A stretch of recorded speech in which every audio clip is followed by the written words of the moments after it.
మద్యం కుంభకోణంలో అరెస్ట్ అయినటువంటి పెద్దిరెడ్డి మిథున్ రెడ్డిని పరామర్శించేందుకు వైకాపా అధినేత జగన్మోహన్ రెడ్డి రాజమండ్రి జైలుకి ఆగస్టు 5వ తేదీన వెళ్ళబోతున్నారు అనేటువంటి వార్తలు వస్తున్నాయి. ఈ నేపథ్యంలోనే మరి మద్యం కుంభకోణంలో అరెస్ట్ అయినటువంటి మిగతా వారి సంగతి ఏంటి? కేవలం మిథున్ రెడ్డినే జగన్మోహన్ రెడ్డి పరామర్శిస్తారా, లేదంటే మిగతా నిందితులను కూడా జగన్మోహన్ రెడ్డి పరామర్శించేటువంటి అవకాశం ఉందా అనేది మనం పూర్తి స్థాయిలో విశ్లేషణ చేసుకుందాం. ప్రస్తుతం మనతో పట్టినారు ప్రముఖ రాజకీయ విశ్లేషకులు, ప్రముఖ సీనియర్ జర్నలిస్ట్ డివిఎస్ గారు. సార్తో మాట్లాడదాం. సార్ నమస్తే. సార్ నమస్తే. మద్యం కుంభకోణంలో అరెస్ట్ అయినటువంటి మిథున్ రెడ్డిని పరామర్శించేందుకు ఆగస్టు 5వ తేదీన రాజమండ్రి జైలుకి జగన్మోహన్ రెడ్డి వెళ్ళబోతున్నారు అన్నట్లుగా కొన్ని వార్తలు వస్తున్నాయి. మరి చెవిరెడ్డి భాస్కర్ రెడ్డి, కృష్ణమోహన్ రెడ్డి, ధనుంజయ రెడ్డి ఇలా మిగతా అరెస్ట్ అయినటువంటి నిందితుల్ని జగన్మోహన్ రెడ్డి పరామర్శించేటువంటి అవకాశం ఉందా అంటే ఏం చెప్తారు సార్? జగన్మోహన్ రెడ్డి గడియారం 2 నెలలు వెనక నడుస్తుంది. అంటే 2 నెలల తర్వాత వీళ్ళ పరామర్శలు ఉంటాయి. ఇప్పుడు కాకాని గోవర్ధన్ రెడ్డి ఆయన జైలుకి వెళ్ళి ఎన్నాళ్ళు అయింది? దగ్గర 2 నెలలు అవుతుంది. మరి ఆయన్ని రేపు పరామర్శిస్తున్నాడు. ఇప్పుడు వీళ్ళు జైలుకి వెళ్ళి ఎన్నాళ్ళు అవుతుందో దాన్ని బట్టి వీళ్ళకి షెడ్యూల్ ఇస్తున్నాడు. ఓకే, వరుస పెట్టి మరి ఎన్ని జైళ్ళకైనా వెళ్తాడు.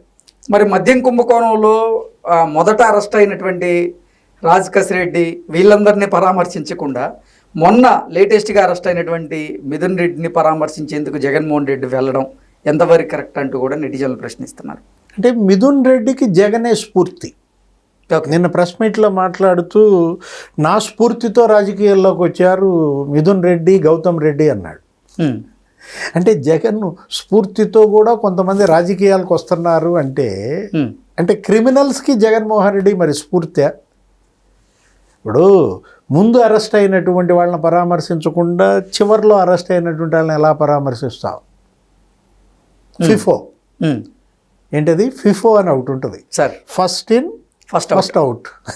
మనం ఫైనాన్స్ డిపార్ట్మెంట్లో దాన్ని కూడా వాళ్ళు బ్రేక్ చేశారు సార్. ఏది మొదట ఎవరైతే అప్లై చేశారో వాళ్ళకి బిల్లులు ఇవ్వాల్సిన అవసరం లేదు, మేము చివరిలో అప్లై చేసిన వాళ్ళు కూడా బిల్లులు ఇస్తాం, మాకు కమిషన్లు ఎవరిస్తే వాళ్ళకి బిల్లులు ఇస్తాం.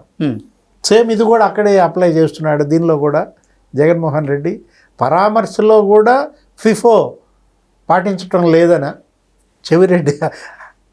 చెవిరెడ్డి ఆవేదన మనకు అర్థం కావట్లేదు సార్. ఇప్పుడు నేను రాజకీయ నాయకుడినే, నేను ఎమ్మెల్యేగా గెలిచినాడినే, నాకు 5-6 పోస్టులు ఇచ్చావు, మరి నన్ను పరామర్శించకుండా మిథున్ రెడ్డిని ఎలా పరామర్శిస్తావు అనేది చెవిరెడ్డి ప్రశ్న. లాజిక్ ఉంది కానీ మరి జగన్ దగ్గర పనిచేసే లాజిక్ కాదు కదా ఇక్కడ సార్. ఇప్పుడు పరామర్శల షెడ్యూల్ కనుక తీసుకున్నట్లయితే ఫస్ట్ పరామర్శ ఎక్కడికి వెళ్ళాడు? పిన్నెల్లి రామకృష్ణారెడ్డి మరి నెల్లూరు జైల్లో ఉంటే అదేంటది ఈవీఎం ధ్వంసం కేసు వెళ్ళి పరామర్శించాడు, అతను ఇరికిచ్చాడు అందుకు. ఆ కేసులో అప్పుడు దాకా పిన్నెల్లి రామకృష్ణారెడ్డి వాదన ఏంటి? అసలు నేను కొట్టలేదు, అసలు ఆ పర్సన్ నేను కాదు, ఎవడో వైట్ అండ్ వైట్ వేసుకున్నాడు, నాలాగా ఉన్నాడు తప్ప నేను కాదని ఆయన వాదించాడు. ఈవీఎం ధ్వంసం ఆ వీడియో బయటకు వచ్చినప్పుడు ఇతను వెళ్ళి ఏం చెప్పాడు? ఆ రోజు నెల్లూరు జైలు దగ్గర ఈవీఎం నెలకేసి కొడితే తప్పేంటి అన్నాడు. ఫిక్స్ అంటే కొట్టాడు మా నాయకుడు అని చెప్పి ఒప్పుకున్నటువంటి పరిస్థితుల్లో అనవసరంగా అతను ఇరికిచ్చాడన్న ఇది వచ్చింది. పిన్నెల్లి ఫ్యామిలీయే గోల పుట్టింది అందుట్లో. లేకపోతే మనం చూసాం తర్వాత పరామర్శ నందిగం సురేష్ ఎక్కడ గుంటూరు జైలుకి వెళ్ళి పరామర్శించాడు, అసలు అక్కడికి వెళ్ళి అతను ఇరికిచ్చాడు. వల్లభనేని వంశీ ఎక్కడికి వచ్చాడు మళ్ళీ నెక్స్ట్ పరామర్శ? బెజవాడ జైలు. ఆమె పక్కన వంశీ భార్య ఉంది, వంశీ భార్యను పక్కన పెట్టుకుని అసలు మీడియాతో ఏమైనా మాట్లాడాడో మనం చూసాం. ఆమె పాపం చాలా సిగ్గుపడింది. ఏది బట్టలోడు తీసుకొడతా పోలీస్ అధికారుల్ని అని చెప్పి అన్నావు చూసారా? అది ఎక్కడ పక్కనేమో వంశీ భార్య. ఒరే నాయన అనవసరంగా ఈయన పక్కన నుంచున్నాను రా బాబు, నేను ఇప్పుడు దాకా కొద్దో గొప్ప మా బంధువుల్లో వంశీకి లేకపోయినా నాకన్నా పరువు ఉంది అని ఆమె చాలా ఆవేదన. ఇప్పుడు వంశీ పరామర్శ తర్వాత ఇక లేటెస్ట్ జైలు యాత్ర. అతనేంటి ఒక రకంగా పాదయాత్ర ఏమో 2007లో చేస్తా అన్నాడు, 2027లో చేస్తానన్నాడు పాదయాత్ర.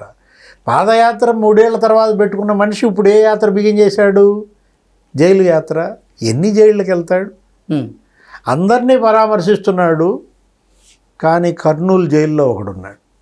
ఎవరు సార్? ఫోక్సో కేసులో అరెస్ట్ అయినటువంటి డాక్టర్ సుధాకర్. అతన్ని ఎందుకు వదిలేశాడు?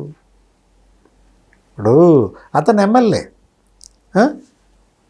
ఇప్పుడు డాక్టర్ సుధాకర్ ఫోక్సో కేసులో అరెస్ట్ అయ్యాడని చెప్పి నీకు చేదైపోయాడా, లేకపోతే దళితుడని చిన్న చూపా?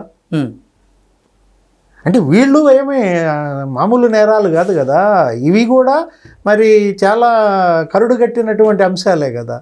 దళితుడిని కిడ్నాప్ చేసిన కేసులో అరెస్ట్ అయిన వంశీని పరామర్శిస్తావా? ఈవీఎం నేల కేసు కొట్టినటువంటి మరి ప్రజాస్వామ్య ద్రోహిగానా హంతకుడిగానా చెప్పాలా, మరి అతన్ని పరామర్శిస్తావా? లేకపోతే మరి ఏది ఫోర్జరీ సంతకాల పితామహుడు ఎవరు? కాకాని గోవర్ధన్ రెడ్డి. ఎన్ని ఫోర్జరీ సంతకాలు పెట్టాడు, ఎన్ని ఫోర్జరీ డాక్యుమెంట్స్ పుట్టించాడు. ఇప్పుడు కాకాని గోవర్ధన్ రెడ్డి పరామర్శకి వెళ్తున్నాడా లేదా? 250 కోట్ల క్వార్జీ తవ్వకం కేసే కాదు, సోమిరెడ్డి చంద్రమోహన్ రెడ్డి పైన సింగపూర్లో అవి ఉన్నాయి, ఇవి ఉన్నాయి, హాంకాంగ్లో ఆయన భార్యకు ఉన్నాయి, ఇంకో చోట ఆయన కొడుకున్నాయి అని చెప్పి ఆ షేర్లు, డాక్యుమెంట్లు, ఆ బ్యాంక్ అకౌంట్లు పుట్టించాడు సార్. అవన్నీ తగలబెట్టించారు. అసలు మనం చూసాం, దొంగలు ఎత్తుకుపోయారు. ఏ కోర్టులో? నెల్లూరు కోర్టులో దొంగలు పడి ఆ బీరువాయే ఓపెన్ చేసి కుక్కలు మురిగాయి, దొంగలు పడ్డారు, ఆ బీరువా తాళం అప్పుడే ఓపెన్ చేసి ఉంది, ఆ ఫైల్ ఎత్తుకుపోయారు. అంటే ఫోర్జరీ డాక్యుమెంట్సే కాదు, ఫోర్జరీ సిగ్నేచర్ ఎవరిది? మాగుంట శ్రీనివాసులు రెడ్డి సార్. ఇప్పుడు మాగుంట శ్రీనివాసులు రెడ్డి సిగ్నేచర్ ఇక్కడ గ్రావెల్ తవ్వకాలకి పర్మిషన్ ఇవ్వండి అని ఎంపీ హోదాలో, అసలు నాకు తెలియదు, నా లెటర్ ప్యాడ్ కాదు, అది నా సంతకం కాదని మాగుంట గోల. అంటే ఫోర్జరీ కేసుల్లో ఇరుక్కున్నటువంటి లేదు మైనింగ్ మాఫియా, అతని పరామర్శకి వెళ్తున్నావు. చెవిరెడ్డి భాస్కర్ రెడ్డి ఎందుకని వెళ్ళవు? మిథున్ రెడ్డికి కూడా షెడ్యూల్ ఇస్తున్నారే, అంటే వీళ్ళే మీకు ఎక్కువ. కేసిరెడ్డి రాజుని ఎందుకు పరామర్శించలేదని అడిగారు మీరు. కేసిరెడ్డి రాజుకి ఏమని చెప్పాడు? టీడీపీ వ్యాపార భాగస్వామి ఏదన్నాడు. ఆ రోజు తెలుగుదేశం పార్టీ నాయకుడు ఎవరైనా కేసినేని చిన్ని ఈయనకి వ్యాపార భాగస్వామ్యం ఏదో తీసుకొచ్చి ఇతను అసలు తెలుగుదేశం కోటాలో వేసాడు. ఇప్పుడు కేసిరెడ్డి రాజు మరి టీడీపీ ఎంపీ వ్యాపార భాగస్వామి అయితే అతన్ని నువ్వు ఐటీ సలహాదారుకి ఎందుకు పెట్టుకున్నావు? ఇప్పుడు రాజు ఇవాళ అసలేంటి లిక్కర్ మాఫియా, అతనే ప్రధాన సూత్రధారిగా మనం చూసాం. ఇప్పటికి కూడా డెన్లు బయటపడుతున్నాయి. మనం చెప్పడం కాదు సార్, విజయసాయి రెడ్డి చెప్పారు. విజయసాయి రెడ్డే కర్త కర్మ క్రియ. ఎవరు? కేసిరెడ్డి రాజు అని చెప్పాడు. సగం బట్టలప తీశాడు.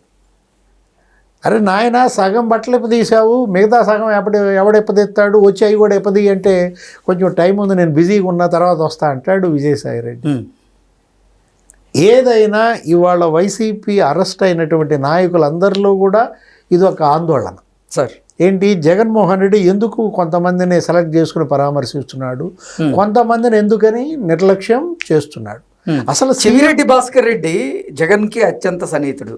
అలాంటిది చెవిరెడ్డి భాస్కర్ రెడ్డి అరెస్ట్ అయితే చెవిరెడ్డి భాస్కర్ రెడ్డిని పరామర్శించినటువంటి దాఖలాలు లేవు, పరామర్శించబోతున్నాడు అనేటువంటి వార్తలు కూడా లేవు. దీన్ని ఎలా చూడాలి? అసలు ఎందుకు నీకు చెవిరెడ్డి భాస్కర్ రెడ్డి కాదు కదా, నీ cement factory finance director arrest అయ్యి జైల్లో ఉన్నాడు, బాలాజీ గోవిందప్ప. అతని ఛాంబర్ మీద నిన్న సోదాలు జరిగాయి. నీ సిమెంట్ ఫ్యాక్టరీలో కూడా జరిగాయి కదా. ఏది సోదాలు, నిన్న తనిఖీలు, భారతీ సిమెంట్స్లో నిన్న సోదాలు తనిఖీలు. ఆయన ఛాంబర్లో కొన్ని డాక్యుమెంట్స్ పట్టుకున్నారు. ఇంతవరకు అతను పరామర్శించలే బాలాజీ గోవిందప్పని. అసలు ధనుంజయ రెడ్డిని పరామర్శించలేదు. లేదు అతనెవరు? కృష్ణమోహన్ రెడ్డిని పరామర్శించలేదు. ఇప్పుడు రోజుకొక డంప్ బయటపడుతోంది.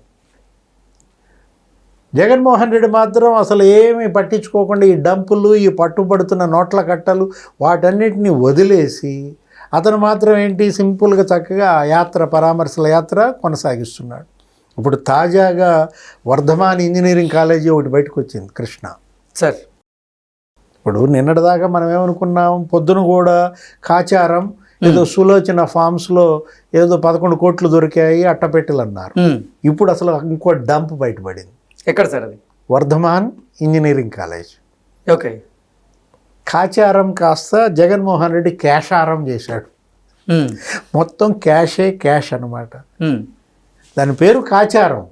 జగన్మోహన్ రెడ్డి దాన్ని క్యాషారం చేసి పారేశాడు. అసలు ఏంటి, వర్ధమాన్ ఇంజనీరింగ్ కాలేజీలో గెస్ట్ హౌస్ డంప్ అంట. ఓకే. ఇప్పుడు అక్కడ ఎవరో వినయ్ అనేవాడిని పెట్టుకున్నారంట. ఇప్పుడు అసలు వర్ధమాన్ ఇంజనీరింగ్ కాలేజ్ ఏంటి, అసలు ఆ కాలేజీ ప్రతిపత్తి రద్దు చేయండి అని ఇప్పుడు విద్యార్థుల ఆందోళన. హాస్పిటల్ అరెట్టో హాస్పిటల్, అరెట్టో హాస్పిటల్ డైరెక్టరు కసిరెడ్డి రాజు భార్య దివ్యారెడ్డి అన్నారు. అందులో బయటకు వచ్చారు ఈ విజేందర్ రెడ్డి, ఉపేందర్ రెడ్డి. తీగల విజేందర్ రెడ్డి, ఉపేందర్ రెడ్డికి లిక్కర్ మాఫియాకి సంబంధం ఏంటి అంటే హాస్పిటల్స్లో పెట్టుబడులు పెట్టారు, ఇంజనీరింగ్ కాలేజీల్లో కూడా పెట్టుబడులు పెట్టారా? ఓకే. ఇప్పుడు అక్కడ ఒక గెస్ట్ హౌస్ ఉంది. ఆ గెస్ట్ హౌస్లోకి ఫ్యాకల్టీని వెళ్ళనిచ్చేవాళ్ళు కాదంట, సిబ్బంది వెళ్ళనిచ్చేవాళ్ళు కాదంట. ఆ గెస్ట్ హౌస్కి వెళ్ళాలంటే ఈ వినయ్ అనేవాడు పర్మిషన్ ఇవ్వాలంట. ఇప్పుడు అది డంప్. ఏది, వర్ధమాన్ ఇంజనీరింగ్ కాలేజీ డంప్ తాజాగా బయటపడినటువంటి పరిస్థితుల్లో అసలు ఇంకెన్ని డంపులు బయటకు వస్తాయి, ఎన్ని జైళ్ళకి జగన్మోహన్ రెడ్డి పరామర్శలకు వెళ్ళాలి?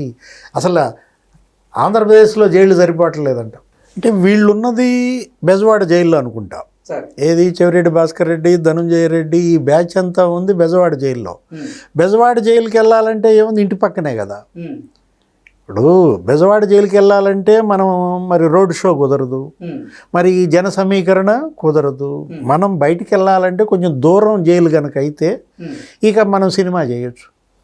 ఇంట్లో నుంచి బయటికి రావటం, వందల కార్లతో బయలుదేరటం, పోలీసులు ఆపాలనుకోవడం, కొంతమందిని తొక్కడం, మళ్ళీ రప్ప బ్యాచ్, ఈ సినిమా అంతా కావాలి కదా. అందుకని దూరంగా ఉన్న జైలు ఎంచుకోవాలి. బెజవాడ జైలు ఏముంది, నీకు రోడ్ షోకి సరిపోయే డిస్టెన్స్లో లేదు, లేకపోతే మరి సినిమా చేయడానికి అక్కడ అవకాశం లేదని వాళ్ళపై చిన్న చూప. Okay. Okay sir, thank you so much.